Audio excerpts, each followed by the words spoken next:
Welcome to episode number 3 June moments. ഇന്ന് ഞാൻ എൻ്റെ ഫ്രണ്ടിനെ കാണാൻ പോകുകയാണ്. കാണാൻ പോകുക എന്ന് പറഞ്ഞാൽ ഞങ്ങൾ രണ്ടുപേരും കൂടി ഒരുമിച്ച് പോവുക എന്നാണ് കേട്ടോ ഉദ്ദേശിച്ചത്. ഞങ്ങൾ നേരെ പോയത് ഗ്രാൻഡ് ബത്ത മോളിലോട്ടാണ്. അപ്പം ഇതാണ് എൻ്റെ friend Karthu, full name Karthika.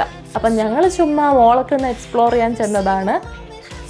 രാവിലെ ചെന്ന് കഴിഞ്ഞാൽ വൈകിട്ട് വന്നാൽ മതിയല്ലോ. അതുവരെ ഞങ്ങൾക്ക് ഇഷ്ടമുള്ള ഫുഡ് കഴിക്കാം, ഇഷ്ടമുള്ള ഷോപ്സിൽ കയറാം, അങ്ങനെ ഒന്ന് ഫുൾ എക്സ്പ്ലോർ ചെയ്ത് നടക്കാമല്ലോ.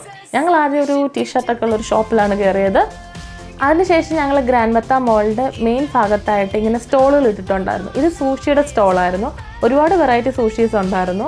പിന്നെ ഇൻഡോനേഷ്യൻ സ്നാക്ക് ഐറ്റംസിൻ്റെ ഒരു സ്റ്റോൾ ഉണ്ടായിരുന്നു.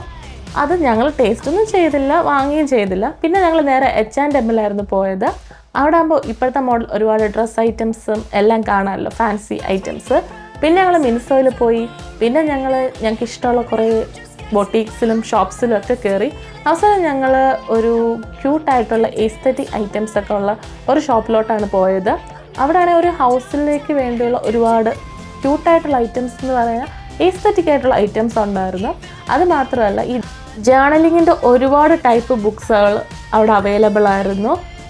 പല വെറൈറ്റിയിലും ബുക്സുകളുണ്ടായിരുന്നു. പിന്നെ താഴെയാണെങ്കിൽ അവിടെ ബാസ്കറ്റ് ബോൾ ഗെയിം നടക്കുമായിരുന്നു.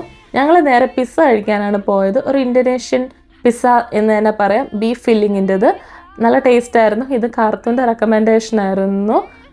എനിക്കെന്തായാലും ഇഷ്ടപ്പെട്ടായിരുന്നു. പിന്നെ ഞങ്ങൾ നേരെ ഫൺ വേൾഡിലോട്ടാണ് പോയത്. അവിടെ ആണെങ്കിൽ ഒരുപാട് ഗെയിംസുകളുണ്ടായിരുന്നു. നമ്മൾ ഒറ്റ ദിവസം കൊണ്ട് കളിച്ചാലും തീരാത്തത്ര ഗെയിംസുകളൊക്കെ ഉണ്ടായിരുന്നു.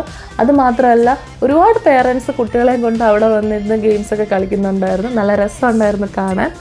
പിന്നെ ഞങ്ങൾ നേരെ വന്നത് ഫുഡ് കഴിക്കാനാണ്, നമ്മുടെ മെയിൻ ഫുഡ് കഴിക്കാൻ. അതും കാർത്തു തന്നെയാണ് ഓർഡർ ചെയ്യുന്നത്, റെക്കമെൻഡ് ചെയ്തത് എല്ലാം കാർത്തുവിൻ്റെ ഇതായിരുന്നു. എനിക്ക് വലിയ ഐഡിയ ഒന്നും ഇല്ലായിരുന്നു ഇൻഡോനേഷ്യൻ ഫുഡിനെ പറ്റി.